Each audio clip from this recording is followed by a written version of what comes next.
ನಮಸ್ಕಾರ ವೀಕ್ಷಕರೇ, ಸವಾಲ್ ಟಿವಿಗೆ ಸ್ವಾಗತ. ನಾನು ಶ್ರುತಿ. ಇಂದು ನಾವು ಹಾಸ್ಯ ನಟ ಚಿಕ್ಕಣ್ಣ ಅವರ ಬಗ್ಗೆ ತಿಳಿದುಕೊಳ್ಳೋಣ.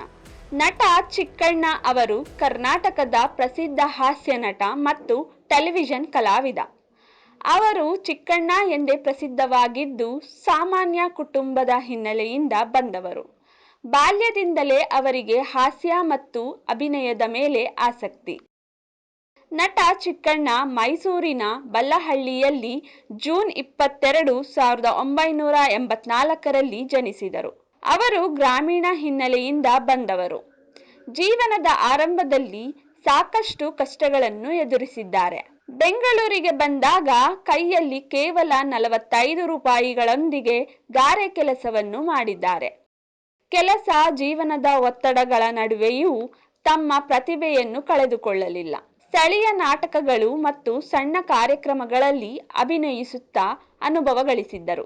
ಚಿಕ್ಕಣ್ಣ ಮೈಸೂರಿನಲ್ಲಿ ದೃಶ್ಯ ಕಲಾವಿದೆ ಎಂಬ ಹಾಸ್ಯ ಧಾರಾವಾಹಿಯೊಂದಿಗೆ ತಮ್ಮ ನಟನಾ ವೃತ್ತಿ ಜೀವನವನ್ನು ಪ್ರಾರಂಭಿಸಿದರು. ಬಳಿಕ ಅವರು ಜೀ ಕನ್ನಡದಲ್ಲಿ ಪ್ರಸಾರವಾದ ಕಾಮಿಡಿ ಕಿಲಾಡಿಗಳು ಮತ್ತು ಉದಯ ಟಿವಿಯಲ್ಲಿ ಪ್ರಸಾರವಾದ ಫ್ರಾಂಕ್ ಶೋನಲ್ಲಿ ಕಾಣಿಸಿಕೊಂಡರು. ಕನ್ನಡ ಚಿತ್ರರಂಗದ ವಜ್ರ ಮಹೋತ್ಸವ ಆಚರಣೆಯಲ್ಲಿ ನಟ ಯಶ್ ಅವರ ಅಭಿನಯದ ಸಮಯದಲ್ಲಿ ಅವರನ್ನು ಗಮನಿಸಲಾಯಿತು. ನಂತರ ಅವರು 2011ರಲ್ಲಿ ಬಿಡುಗಡೆಯಾದ ಕಿರಾತಕ ಚಿತ್ರದಲ್ಲಿ ನಟಿಸಿದರು. 2013ರಲ್ಲಿ ರಾಜಾಹುಲಿ ಮತ್ತು 2014ರಲ್ಲಿ ಅಧ್ಯಕ್ಷರಂತಹ ಚಿತ್ರಗಳಲ್ಲಿನ ಅಭಿನಯಕ್ಕಾಗಿ ಅವರು ಗಮನ ಸೆಳೆದರು.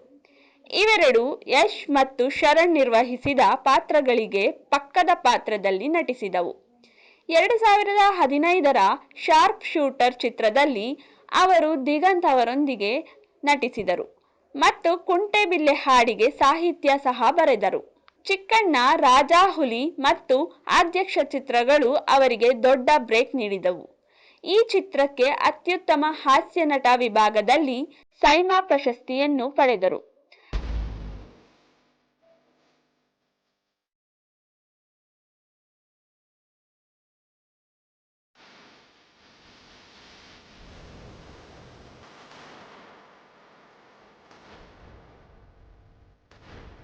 ಅನಂತರ ಮಾಸ್ಟರ್ ಪೀಸ್, ರೋಮಿಯೋ, ರ್ಯಾಂಬೋ ಮುಂತಾದ ಅನೇಕ ಯಶಸ್ವಿ ಚಿತ್ರಗಳಲ್ಲಿ ನಟಿಸಿದ್ದಾರೆ.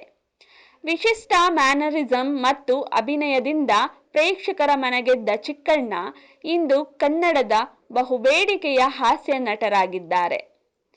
ಚಿಕ್ಕಣ್ಣ ಅವರ ಜೀವನ ಕಥೆ ಪ್ರೇರಣೆಯಿಂದ ತುಂಬಿದೆ. ಸರಳ ಹಿನ್ನೆಲೆಯಿಂದ ಬಂದ ಅವರು ತಮ್ಮ ಪರಿಶ್ರಮ, ಆತ್ಮವಿಶ್ವಾಸ ಮತ್ತು ಸಹನಶೀಲತೆಯ ಮೂಲಕ ಯಶಸ್ಸಿನ ಶಿಖರವನ್ನು ತಲುಪಿದ್ದಾರೆ. ತಮ್ಮ ಹಾಸ್ಯದ ಮೂಲಕ ಜನರಿಗೆ ಸಂತೋಷ ಮತ್ತು ನಗು ತಂದಿರುವ ಚಿಕ್ಕಣ್ಣ ಅವರು ಅನೇಕ ಯುವ ಕಲಾವಿದರಿಗೆ ಮಾದರಿಯಾಗಿದ್ದಾರೆ. ಅವರ ಜೀವನ ಪಯಣವು ಕನಸುಗಳನ್ನು ನಂಬಿ ದುಡಿದರೆ ಯಾವುದೇ ಸಾಧನೆ ಸಾಧ್ಯವೆಂಬುದನ್ನು ನಮಗೆ ಕಲಿಸುತ್ತದೆ. ಹೀಗೆ ಹೆಚ್ಚಿನ ವಿಡಿಯೋಗಳಿಗಾಗಿ ಸವಾಲ್ ಟಿವಿಯನ್ನು ಸಬ್ಸ್ಕ್ರೈಬ್ ಮಾಡಿ. ಈ ವಿಡಿಯೋ ಇಷ್ಟವಾಗಿದ್ದಲ್ಲಿ ಲೈಕ್ ಮಾಡಿ, ಶೇರ್ ಮಾಡಿ. ನಿಮ್ಮ ಅನಿಸಿಕೆಗಳನ್ನು ಕಮೆಂಟ್ನ ಮೂಲಕ ನಮಗೆ ತಿಳಿಸಿ. ಸವಾಲ್ ಟಿವಿ ಸದಾ ನಿಮ್ಮೊಂದಿಗೆ.